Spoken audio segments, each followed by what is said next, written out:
it is one of the two games that I'm going to watch. The other one will be Leipzig versus Leverkusen. I dubbed this game, Leipzig actually won the Champions League game. We need to point out against Sporting. Now it doesn't matter anymore. So I guess this is when Leipzig come jump at their chances. They're hosting Leverkusen at home, who lost their Champions League game uncharacteristically against Atletico Madrid. I put this defeat down to the fact that they let themselves be provoked by Atletico. They fell into that usual trap, right? A lot of teams, this happens to a lot of teams in Madrid when they play against Atletico. There's the agent provocateur outside on the sideline, Diego Simeone, who has been doing this for the better part of 2 decades, is still the king of it. And you know what? I personally don't have a problem with it, because I think, if it works for you, it works. And I think it's a good lesson for Leverkusen here. And I think it's really interesting that it was Florian Wirtz that they put Florian Wirtz off his game. And that's how they won against Leverkusen.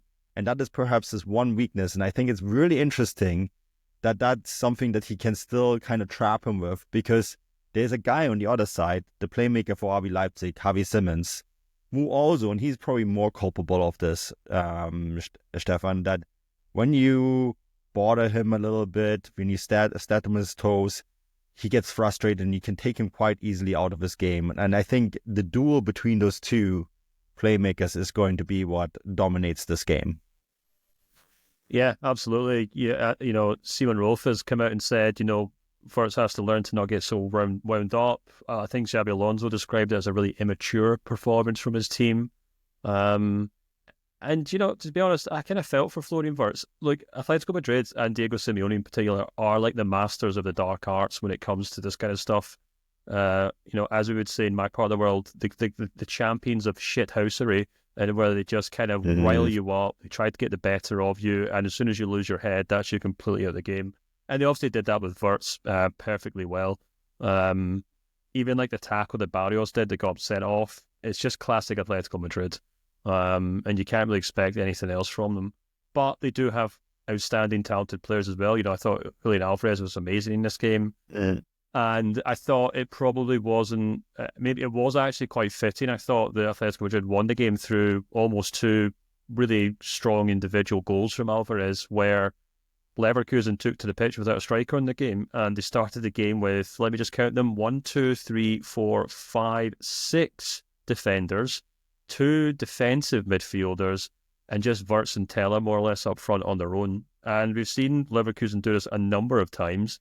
I watched them do almost the exact same tactic against Liverpool at Anfield early in the season.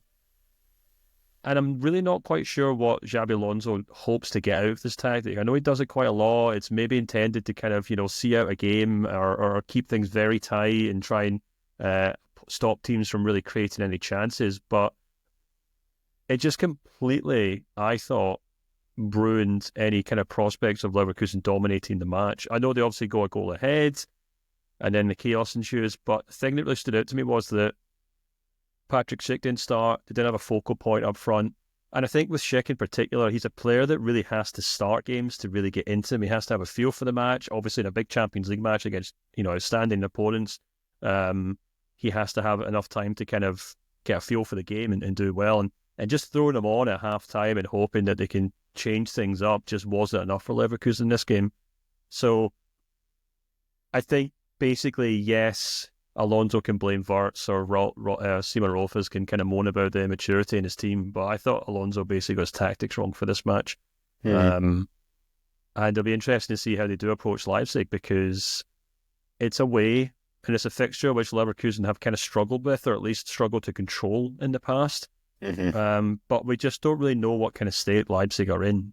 Yeah, they won against Sporting, but I'm not entirely sure I'd be willing to say it was a comfortable win. It was a game in which they did have a goal ruled out, to be fair. And, I thought David Raum played very well. And we've talked in recent kind of... when did we talk about him? That must have been the start of the year, maybe. And we talked about his importance for Leipzig. We kind of went through the stats. And the fact that he set up the first goal, and then scored an offside goal like 20 minutes or 10 minutes later. It was really encouraging for Leipzig fans.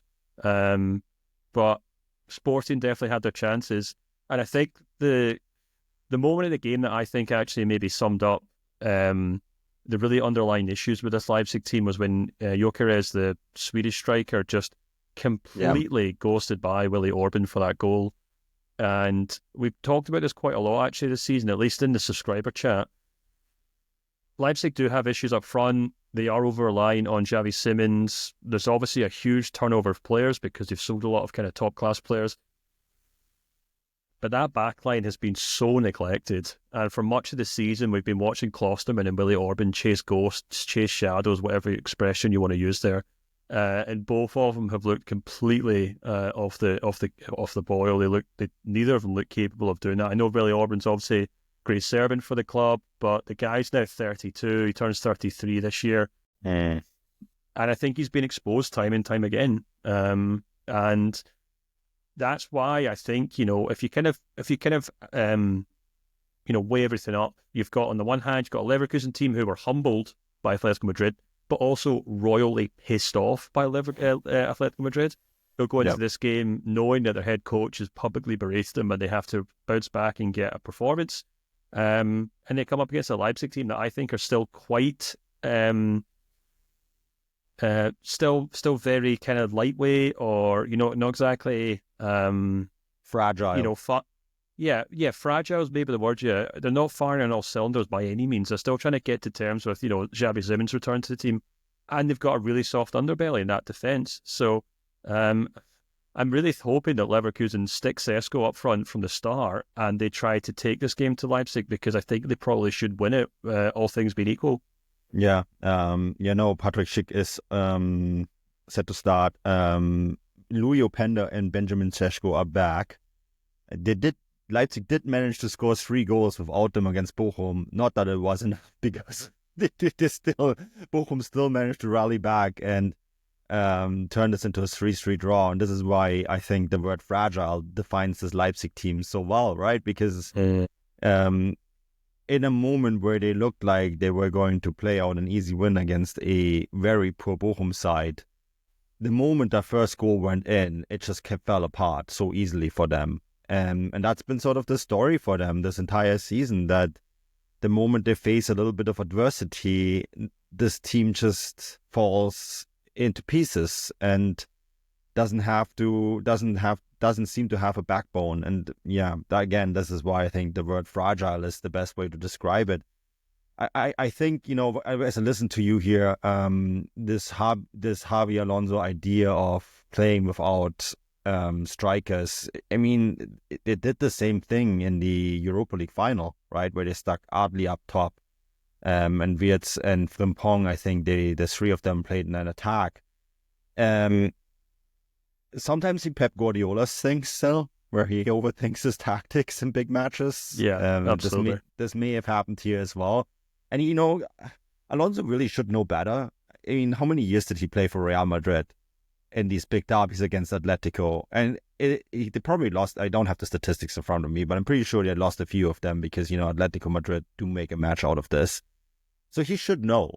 At this point, he should know. He's experienced Diego Simeone both as a coach and as a player, and so I think this is one of those things where sometimes maybe that's why he overthought it. He's like, well, this is Diego Simeone, he's going to do this and that and this, so I have to counter it with this and that. I'm a big fan of just saying, look, this team has been unbeaten, has won 10 games in a row in the Bundesliga. This is the team I'm sticking out on the field against Atletico Madrid as well, right? And if you only get a point there, that's fine.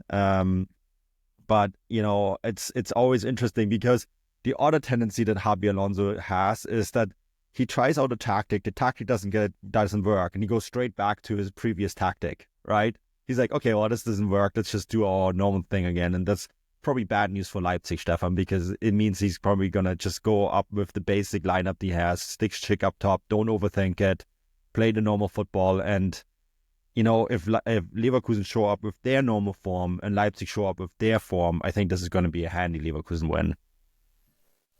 Yeah, I mean, on paper, I would agree with you. I mean, I guess the only kind of ray of sunshine or ray of hope for Leipzig in this game is that if you actually look at their home form this season, it's not been great. It's the 7th best in the division. Picked up 17 points from 8 games. But in the last 5 games, they've actually put really tough opposition and they've done okay. They beat Freiburg 1-0, draw 0-0 with a good Gladbach side, who we've talked about recent weeks, real resurgent. Up until the last kind of couple of weeks, it's kind of gone off the boil a little bit. They lose to Wolfsburg 5-1, which is a big defeat in the end of November. But again, Wolfsburg have done better as well. They've kind of found their form.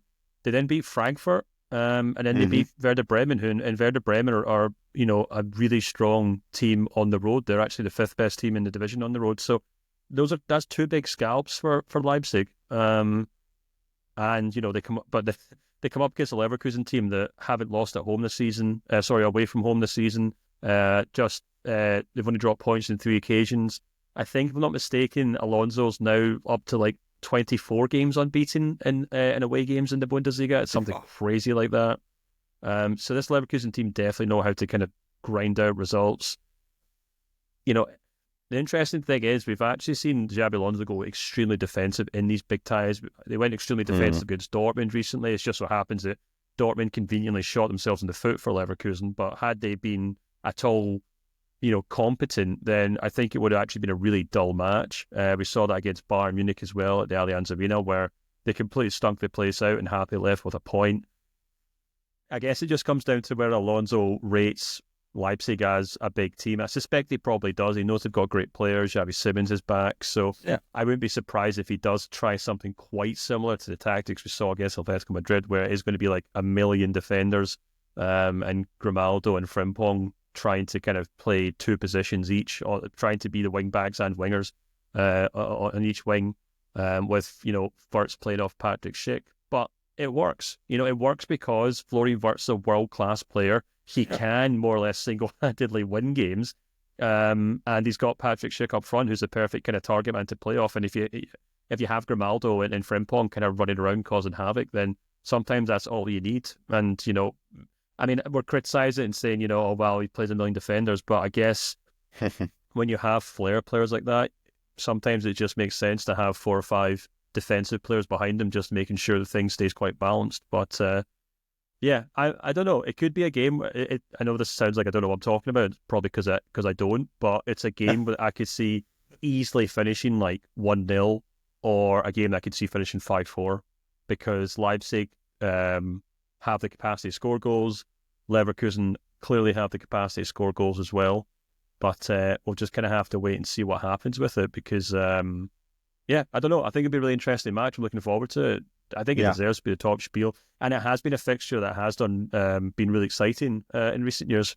Yeah. Pills against Red Bulls. So, that's the match of the weekend. A lot of good games this week to pick from. So, and a lot of storylines that we will have to cover at the main show next week. The transfer show as well is going to be a little bit easier for us to do next week too, Stefan, because all Champions League games are on Wednesday. Every single one of them will be played on Wednesday, which is going to be an absolute bloodbath. I think we will have to spread ourselves out, probably both of us with multiple televisions, trying to figure out what's going on. The transfer window is also interesting. I saw a rumor today that Boniface has a 50 million euro offer from Saudi Arabia, to which I said to someone in the Substack chat, if Leverkusen have a 50 million euro offer for Boniface from Saudi Arabia, they should drive him there, because that is a ton of money for a striker who hardly ever plays. Just my opinion anyways. Yeah, it's also worth bearing in mind, by the way, our colleague Ewan Robertson did a really good piece on Saudi Arabian football and the money they spend on Transfermarkt. He did it last summer, but it's been updated for this window. And he actually basically myth busts a lot of the ideas that Saudi clubs go out and spend big on players.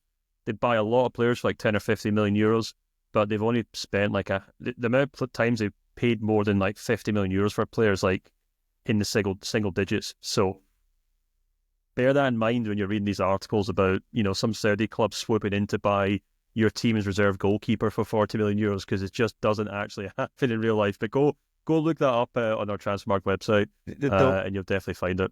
The one thing I have to say though is there's also a player that used to play here in the Canadian Premier League, and he had a Saudi passport. So he went to Saudi, and then one of the Saudi clubs didn't have enough Saudi players to fulfill the non-foreigner rule. So he moved from one Saudi club to another Saudi club and has barely played for 10 million euros. So there is the occasional crazy transfer that going on there. The club here celebrated because they got a percentage of it, right? But